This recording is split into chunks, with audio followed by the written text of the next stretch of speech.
लोग मुझे कहते हैं कि तुम बोलते हो, कहां से ये बातें लाते हो। तो मैं एक ही बात कहता हूं कि खुद से चलकर नहीं ये तर्जे सुखन आया है, दावे हैं पैर बुजुर्गों के तब जाकर के ये फन आया है। जो ये लीला है, श्री राम की जो ये लीला है, ये अगर आप देखें तो पूरी की पूरी रिश्तों के बारे में ही है। राम की ये लीला हमें सिखाती है कि एक पिता का पुत्र के प्रति क्या कर्तव्य होना चाहिए, एक पुत्र का पिता के प्रति क्या कर्तव्य होना चाहिए, एक पति का पत्नी के प्रति, एक पत्नी का पति के प्रति, एक भाई के जो है भाई का भाई के प्रति क्या कर्तव्य होना चाहिए। भगवान राम की इस लीला से हमको ये सीख मिलती है। आज हमारे चाचा जी यहाँ पर उपस्थित हैं। एक समय पर अगर आप लोगों को याद हो तो चाचा को पिता के समान ही समझा जाता था। चाचा पिता,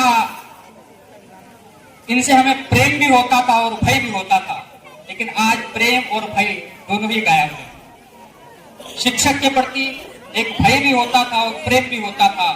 आज ना तो भय कहीं दिखता है ना प्रेम कहीं दिखता है। हमारे शिक्षक जब हम कहीं मिलते थे तो हम अपना रास्ता बदल देते थे, भय होता था। लेकिन आज अगर आप देखते होंगे तो लोग शिक्षक को फेसबुक पर लिख रहे हैं, हाय सर, हाय मैडम। रिश्तों की जो ये गरिमा है ये कहाँ गिर गई? ये आज की आधुनिकता में गिर गई। हम लोग सोच रहे हैं कि हम आधुनिक हो रहे हैं, लेकिन ये हमारा पतन हो रहा है। अगर आप लोग बड़ी गहराई से इस चीज के बारे में सोचेंगे तो आपको पता चलेगा। मुझे याद है कि जब हम 5-6 साल के हुआ करते थे तो हम अपने दादाजी के पांव दबाया करते थे, तेल से उनकी मालिश किया करते थे। और दादाजी एक ही बात मुझे कहा करते थे कि बेटा तू एक दिन बहुत महान व्यक्ति बनेगा। मुझे नहीं लगता कि मैं कभी महान व्यक्ति बनूंगा या नहीं बनूंगा, लेकिन मैं उसी दिन महान व्यक्ति बन गया था जिस दिन मेरे दादाजी ने कहा था कि बेटा तो एक दिन बहुत महान व्यक्ति बनेगा। क्या आज हम अपने पोतों को, अपने बच्चों को ये शिक्षा और संस्कार दे सकते हैं?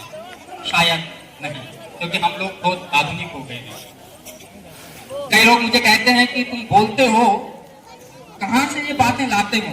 तो मैं एक ही बात कहता हूं कि खुद से चलकर नहीं ये तर्जे सुखन आया है, दावे हैं पैर बुजुर्गों के तब जाकर के ये फन आया है।